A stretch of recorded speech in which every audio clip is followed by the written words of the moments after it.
Media from Chile. I'm very happy to be talking with you today. I've been to your show at the Primera Sound in Chile. It was awesome, so I'm very Oh, glad we can talk. me too. Yeah, thank you. So yeah, well, I have a few questions of this name record that is coming out very soon. So yeah, after your breakthrough album Jubilee and your best-selling memoir Crying in Age Mart, you mentioned that you felt seduced or getting what you wanted, and you were flying like Icarus, like too close to the sun. So, well, how do you think this album manages to reduce that internal tension of flying too close to the sun? Um, I don't know if this out, I mean, I think it investigates that temptation, and it was um just very top of mind while I was writing this record, because I was coming off of a really huge year in my life that was both so joyful and also so difficult, and working under a lot of pressure, both physically and mentally. So yeah, I think in some ways I knew I wanted to make an artist's record, because I feel like your fourth album is what I associate to be the artist's album. I think of Mm, Bjork's Vespertine, I think of Radiohead's Kid A, I think of Wilco's Yankee Hotel Foxtrot. Um, for me, I feel like I had made sort of my big record, and if that's as far as I get as a musician, like that's okay, you know? And so I just wanted to make something, I think, a little bit more introspective, a little more mature, maybe quieter and more thoughtful in some ways that might not be for everyone. Um, and so I think I felt comfortable exploring that side of myself because I've had this like really shiny year. Um, mm, but yeah, I think for many years I've just been very consumed by my work, and that's been really great for me mentally. But it was starting to get to a place where it was no longer balanced, and so I was thinking a lot about that as I get older and as I was writing this record. mm. For example, did you try like to work constantly on this record, or did you take some breaks, like not getting burned out, for example? Yeah. Well, I was so excited to, I mean, usually by the time I write a record, it's been a really long time of, I think, you know, as a most musicians probably, I love writing and making the music the most, you know? And so by the time I was writing this, I had so much to say, and I was so excited to write music again, because that's my favorite part of all of this. Um, but yeah, I think that after I wrote this record, I took a year off and I lived in Korea for all of 2024. And that was some much needed space to take away from being a touring musician and to really enjoy uh, touring again this year, I think. Absolutely. Well, yeah, happy to hear that. Well, what lessons do you think you have learned throughout your musical career that maybe you would like to share to some emerging bands or new artists? I think there are two things. One is if you feel stuck in your writing process or you're experiencing some kind of writer's block, to create some kind of game or set of rules or homework to tend to. So that was kind of how Japanese Breakfast got its start. Was I wrote and recorded songs every day for the month of June because I was having writer's block, and that made me come up with so much raw material to then revisit and rework into songs that are on a lot of our records today. So that is something that I think is really helpful for writers to hear, is just, you know, if you are putting too much pressure on yourself, it helps to just write things very quickly and have these sort of rules, like maybe for 1 week to just write every day, and put it up online or something, because it can really unlock a lot of exciting stuff. Uh, and yeah, I think that the other thing is to just write what excites you and to never think about what other people might want from you, because I think that people can always really tell. So that's something that I've always carried with me is just I'm only going to write music that's exciting for me and hope that people like it, because I think people can really tell when you're writing to try to become a bigger artist, or you're trying to write for TikTok, or you're trying to write to appeal to a certain demographic, and people don't like that, and it's not artistically satisfying, so it's not worth your time. Sure. Yeah, sure. Yeah, that definitely will be some help for many people down there. Well, yeah, now going further to this new record, given that the song Orlando in Love is inspired by classic literary work, how do you manage to balance staying true to the original material while incorporating your unique musical style to create this piece that resonates with contemporary audiences? Right. I mean, I didn't feel like the piece Orlando in Love is not true to the epic poem at all. It was mostly just inspired by the title, because I thought it Oh, sounded so romantic, and the character of Orlando seems so clear to me, even though it's very different from the epic poem. So really just the title is borrowed.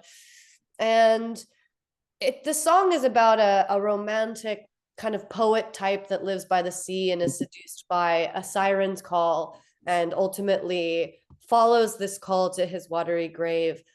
And I think this record was really inspired by many Greek myths, or kind of old mythology, which, you know, is hard to apply to your daily life, but in a way, all kind of contain some kind of moral lesson that can apply in a contemporary situation.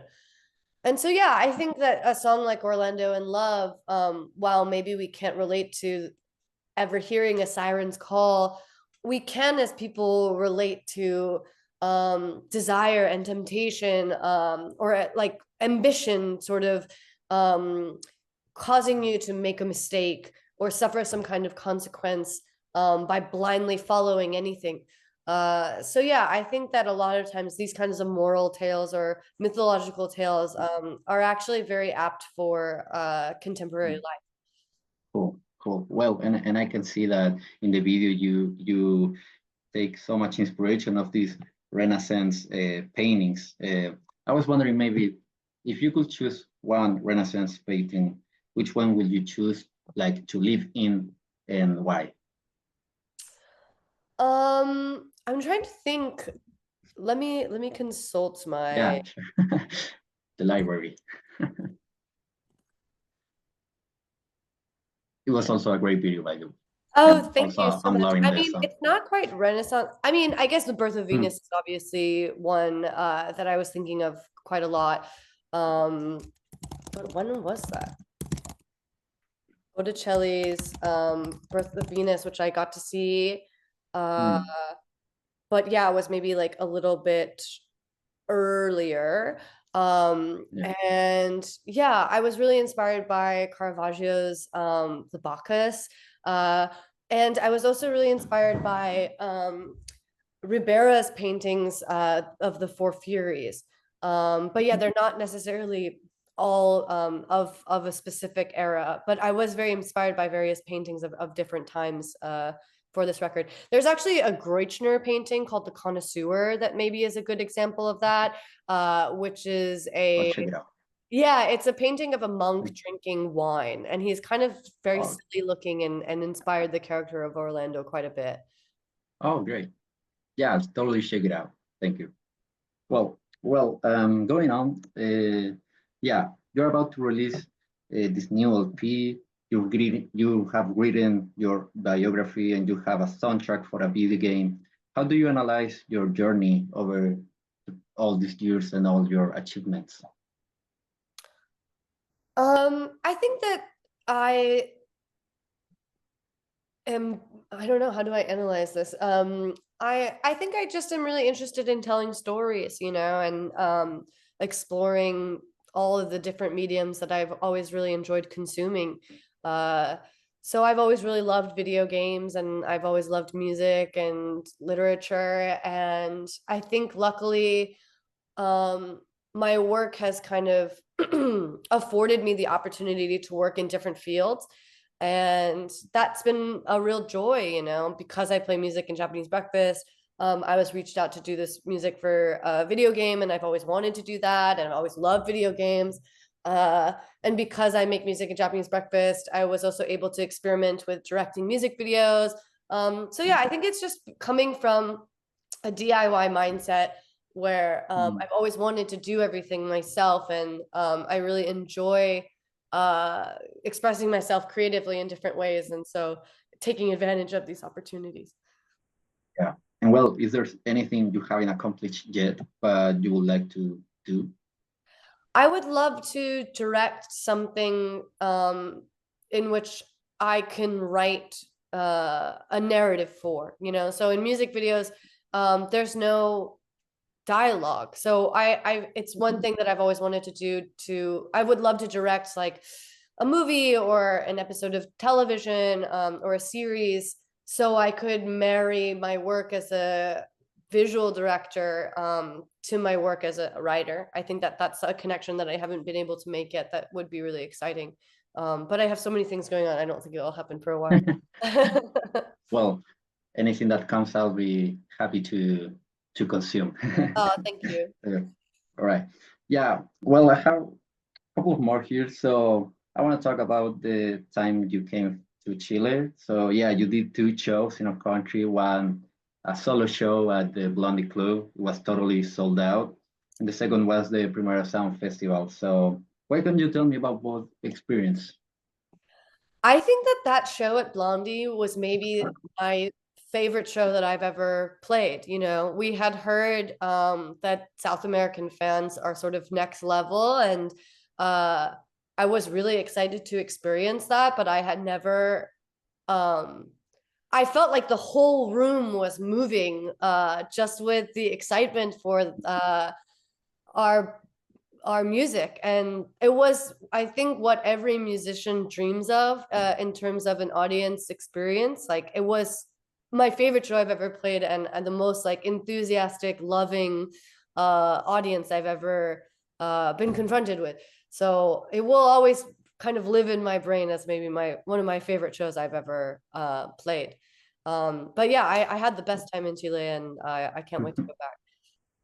Cool. So happy to hear that. Well, I heard that you like the piscolas. How many Oh do you think yeah. you drink that day? Yeah, I try not to drink too much on tour, but I really enjoyed Yeah.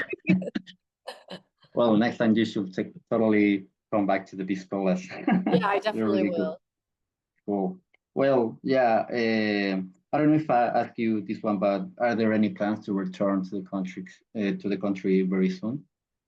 Not yet, but I definitely would love to. And my band and I had such a wonderful time there. I hope we can return sometime soon. Like I said, Mm, it was such a fun experience, and I definitely feel like I owe it to our fans to come back. yeah, it will be very many of the fans will be very happy to see another Japanese breakfast, maybe another solo show or festival. Anyway, it will be lovely to receive you here in Chile. I can't So, wait to uh, return. all right. Thank you, Michelle, for your time, and yeah, hope to see you back soon. Me too. I Bye. just thank you. Bye. Thank you.